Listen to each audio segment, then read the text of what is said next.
Salut, bienvenue dans un nouvel épisode de YouTube versus la télé. Aujourd'hui, on va s'intéresser à un sujet qui est de plus en plus présent sur YouTube, l'arrivée des personnalités de la télé sur la plateforme. Parce que oui, ils sont de plus en plus nombreux à venir sur YouTube. Mais pourquoi viennent-ils? Est-ce qu'ils font ça en solo ou bien entourés? Et surtout, est-ce que ça marche?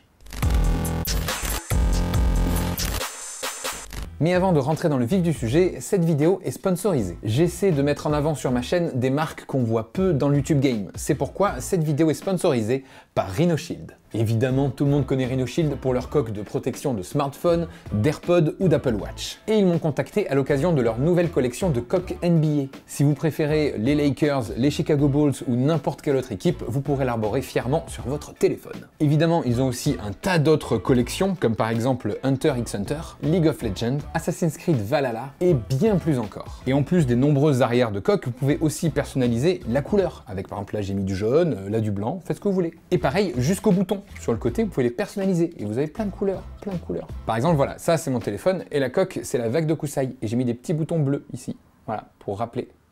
C'est chouette, non? Si tout ça vous intéresse, j'ai un code promo à vous donner pour avoir moins 10% sur tout le site Rhino Shield pendant une semaine. Le code, c'est Ludovic. Oui, je sais, pas très original. En plus, là on est pile après Noël, donc si vous avez reçu un chèque pour les fêtes et que vous voulez vous offrir votre coque de téléphone préférée, n'hésitez pas. Évidemment, je vous mets le lien, le code promo, tout ça dans la description, n'hésitez pas à venir voir. Bref, on va pouvoir enchaîner avec le cœur du sujet, les chaînes YouTube créées par des personnalités de la télé. Et on va commencer par Valérie Damido. L'ex-animatrice de l'émission Déco débarque sur YouTube le 27 novembre 2019 avec une vidéo teaser mi-podcast, mi-sketch.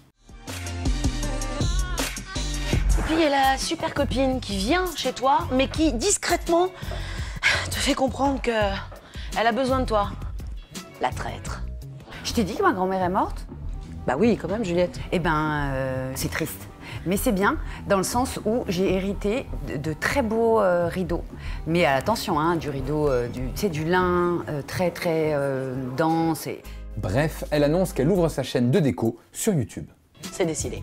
Je crée ma chaîne YouTube. Oui, je crée cette chaîne pour tous les gens dans la rue qui me demandent des conseils. Et c'est d'ailleurs de ça que vont traiter toutes les futures vidéos. Alors ici, on va pas s'intéresser au fond, parce que c'est des tutos de déco, rien à signaler de plus, mais on va plutôt s'intéresser à la forme. Parce qu'on remarque vite que ce n'est pas une chaîne homemade. On sent qu'il y a une vraie prod derrière et une stratégie pour développer la chaîne. Par exemple, en invitant les gens du web dans les vidéos. On y retrouve Audrey Pirot, Amy LTR, Lollywood. Le but, c'est de faire connaître la chaîne. Ce qui marche d'ailleurs plutôt bien, parce que entre ça et la reprise dans les médias traditionnels, la première vidéo de la chaîne a atteint les 1 million de vues. Quant à la prod, il suffit d'aller à la fin des vidéos pour voir que la chaîne est coproduite par La Maroufle et Ciné-France Studio. La Maroufle, c'est la boîte de prod de Valérie Damido elle-même, puisqu'avec une recherche rapide, on s'aperçoit que la gérante est Valérie Claire, le vrai nom de Valérie Damido. Et on s'aperçoit aussi que cette boîte de prod est unipersonnelle, c'est-à-dire qu'elle est seule dedans. Ça lui permet de produire la chaîne et de récupérer, s'il y en a, des revenus. Ça, c'est très classique sur YouTube, tout le monde fait ça. En revanche, Ciné-Prod Studio, c'est une bien plus grande boîte de prod. Orientée plutôt cinéma, elle produit pas mal de longs métrages français. Et bon, même s'ils n'en parlent pas sur leur site, ils font aussi de la production YouTube.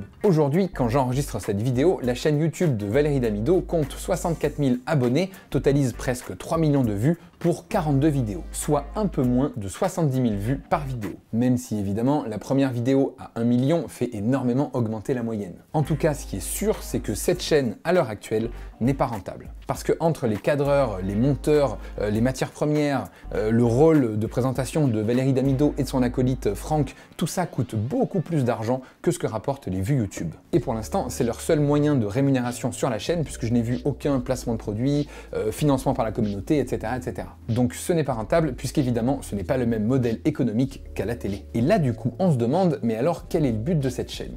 On pourrait se dire que c'est juste un kiff, une passion, et que dans cette histoire, personne ne cherche une forme de rentabilité. Après tout, tout n'est pas obligé d'être une question d'argent. Mais le fait de faire appel à une production et de faire venir des youtubeurs dans les vidéos laisse plutôt penser le contraire. Alors, soit ils espéraient que la chaîne marche mieux en se basant sur les chiffres de créateurs de déco qui ont des chaînes qui cartonnent sur YouTube, soit c'est aussi pour une question d'image, pour se faire découvrir par un nouveau public. En tout cas, ce qui est prometteur dans la démarche, c'est que la chaîne est toujours active et continue de poster des vidéos chaque semaine. Évidemment, le succès sur YouTube vient rarement du jour au lendemain, c'est une question de longueur, et il faut rester motivé. Si la chaîne s'arrête dans quelques mois, on saura du coup quelle était l'envie réelle derrière tout ça. Et d'ailleurs, des chaînes YouTube de personnalités de la télé qui se sont arrêtées par manque de rentabilité, il y en a eu. Par exemple, Kikon.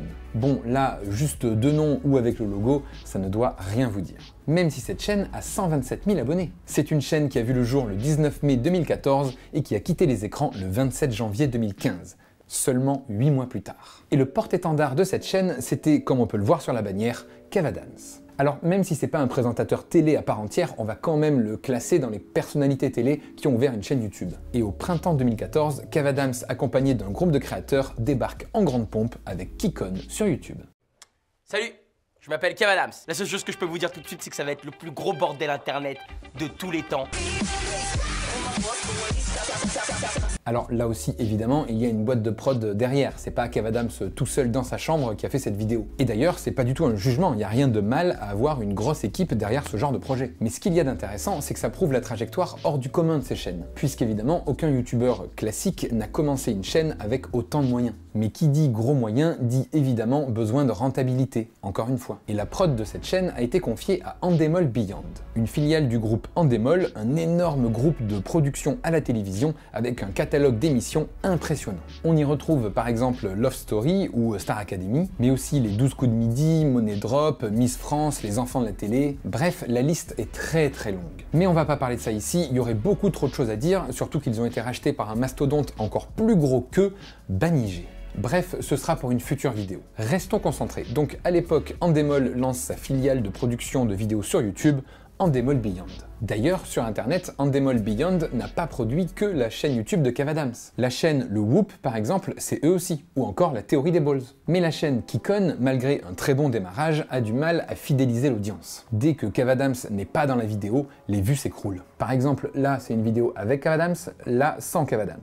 Avec Kev Adams, sans Kev Adams. On pourrait faire ça sur toute la chaîne YouTube, mais on n'a pas le temps. En décembre 2014, Kikon signe la fin de sa première saison et débute une saison 2. Et là, ils vont tenter de réorienter la chaîne sans Kev Adams. Soit par volonté de mettre en avant le reste de l'équipe, soit parce qu'il s'est retiré du projet qui n'avait pas atteint ses objectifs, soit pour des problèmes de planning, puisque Kev Adams tournait à ce moment-là le film L'épreuve 2. Quoi qu'il en soit, il reste dans les interactions de fin de vidéo et prête même sa voix à 2 vidéos d'animation. Mais les audiences de la saison 2 sont pires que celles de la saison 1 et au bout de 6 vidéos, la chaîne s'arrête. Le modèle de la télé a été appliqué et si les objectifs de rentabilité ne sont pas atteints, c'est la déprogrammation. On enchaîne maintenant avec un cas très intéressant, celui de l'équipe de C'est pas sorcier. On connaît tous Fred, Jamy, Sabine et la petite voix, mais en 2013, l'émission s'arrête. Enfin, pas pour tout le monde. Jamy est gardé pour quelques numéros avant de basculer sur un nouveau format, Le Monde de Jamy. En revanche, plus de Fred, de Sabine, ni de petite voix. Mais Fred ne veut pas abandonner C'est pas sorcier et décide de le porter sur le web. Évidemment, il n'a pas le droit d'utiliser le nom de l'émission, elle est donc rebaptisée L'Esprit Sorcier. S'ensuit une campagne de crowdfunding, des aides à la création de la région Île-de-France et une vidéo de présentation. Bonjour à toutes et à tous, ça fait plaisir de vous retrouver. Bon et bien voilà, nous avons décidé de relancer C'est pas sorcier, ou plus exactement de l'adapter sur Internet. Alors si je comprends bien, c'est toujours pas sorcier, mais sur le web. C'est ça l'Esprit Sorcier ? Bah oui. D'ailleurs, Fred, si t'as besoin d'une maquette pour lui expliquer, t'hésites pas. Et si tu veux que je passe la voir, pas de problème. Et dans cette vidéo, on y retrouve d'ailleurs Jamy, Sabine et la petite voix. Le projet se lance fin 2015 avec un site internet, mais également une chaîne YouTube. Mais Jamy et Sabine n'iront pas plus loin que le teaser et on ne les verra plus jamais sur la chaîne. En revanche, Fred et la petite voix, eux, continuent. Ce projet existe depuis maintenant 5 ans et il est toujours actif. La chaîne compte 272 000 abonnés et réalise des scores sur YouTube autour des 10 000 vues par vidéo. Sauf qu'en avril 2020, Jamy profite du confinement pour lancer lui aussi sa chaîne YouTube Épicurieux. Aidé seulement par sa femme, il se filme tous les jours dans des petites vidéos qui expliquent des choses de la vie. Et là, c'est de suite un carton. La vidéo de lancement a plus de 700 000 vues et la chaîne compte aujourd'hui 776 000 abonnés. C'est d'ailleurs la 4e chaîne qui a la plus grosse progression en 2020 sur YouTube en France. Alors, on peut se demander pourquoi la chaîne de Jamy cartonne et pas celle d'Esprit Sorcier. Déjà, il faut dire que dans l'esprit populaire, c'est plus Jamy qui a marqué C'est pas sorcier avec ses petites lunettes rondes et ses maquettes dans le camion. Donc forcément, il y a moins d'attachement, mais c'est loin d'être la seule raison. Esprit Sorcier est arrivé en 2015, dans une période où sur YouTube et Internet en général, la vulgarisation scientifique n'était pas aussi développée, même si justement, c'est en partie cette chaîne qui a permis de la développer.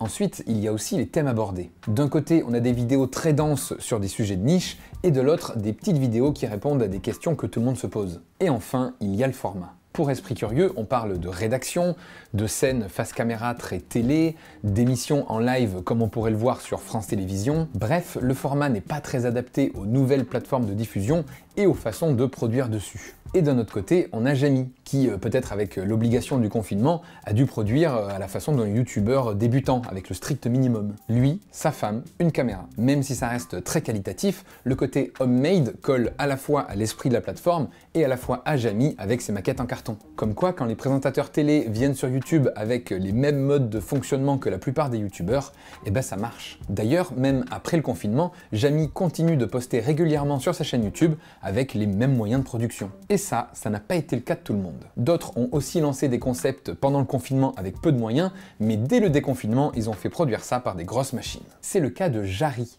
On parle plus de Jamy, hein. Là on parle de Jarry, c'est pas les mêmes personnes, oui je sais, c'est compliqué. Jarry est un humoriste, chroniqueur télé et présentateur. Et durant le confinement, lui aussi a développé son format, le Jarry Show. En live sur Instagram, il recevait une personnalité et lui posait des questions sur sa vie. Moundir, bienvenue dans le Jarry Show.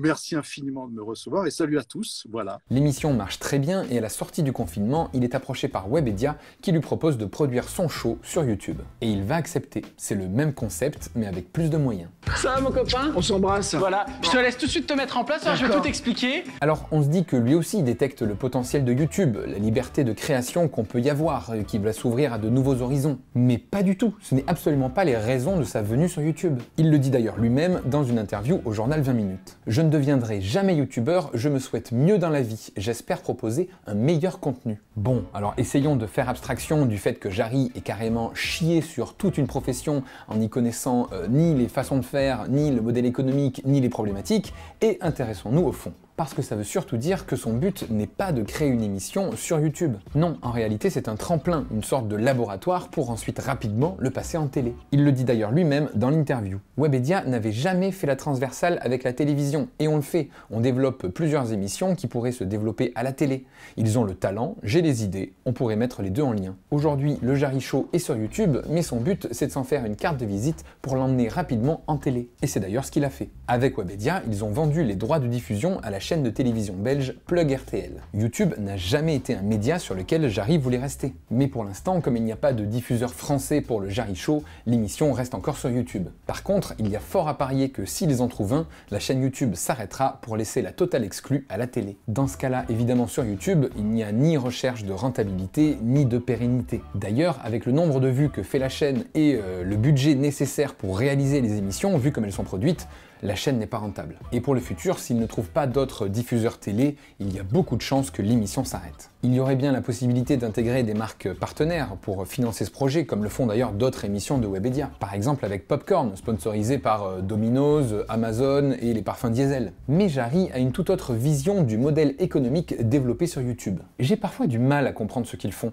Quand ils font du placement de produits, je trouve ça triste. Il faut dire que contrairement à Jarry, on n'a pas tous Webedia derrière et on doit trouver nous-mêmes comment financer nos projets. Rhino Shield. Hop hop hop, on me dit dans l'oreillette que dans la dernière émission de Jarry sortie après mon tournage, qu'est-ce qu'on trouve? Un placement de produit. Ah bah il a dû se trouver bien triste en tournant cette vidéo. Voilà pour ces 4 exemples de personnalités de la télé qui ont ouvert des chaînes sur YouTube. Parfois ça marche, parfois ça ne marche pas. Mais ce qui est intéressant de voir, c'est que quand la télé vient sur YouTube, il faut, pour que ça réussisse, en accepter les codes. Voilà, c'est la fin de cette vidéo, j'espère qu'elle vous aura plu. Évidemment, il y a d'autres chaînes YouTube faites par des gens de l'univers de la télé que je n'ai pas citées. Ce sera peut-être l'occasion de faire un autre épisode sur le sujet, et pourquoi pas aussi de faire l'inverse, des youtubeurs qui sont allés en télé, et de voir comment ça s'est passé. Je vous laisse me dire si tout ça vous intéresse dans les commentaires. Un grand merci à Rhino Shield d'avoir sponsorisé cette vidéo. N'hésitez pas à y aller faire un tour, vous avez moins 10% sur tout le site pendant une semaine avec le code Ludovic. Et leur choix de modèle est immense. Bref, si cette vidéo vous a plu, n'hésitez pas à la liker, à la partager, abonnez-vous à la chaîne, c'est important. Et moi je vous dis à dimanche prochain 10h pour une nouvelle vidéo. Salut! Ah, et bonne année à tous. Enfin, mieux que celle-là en tout cas.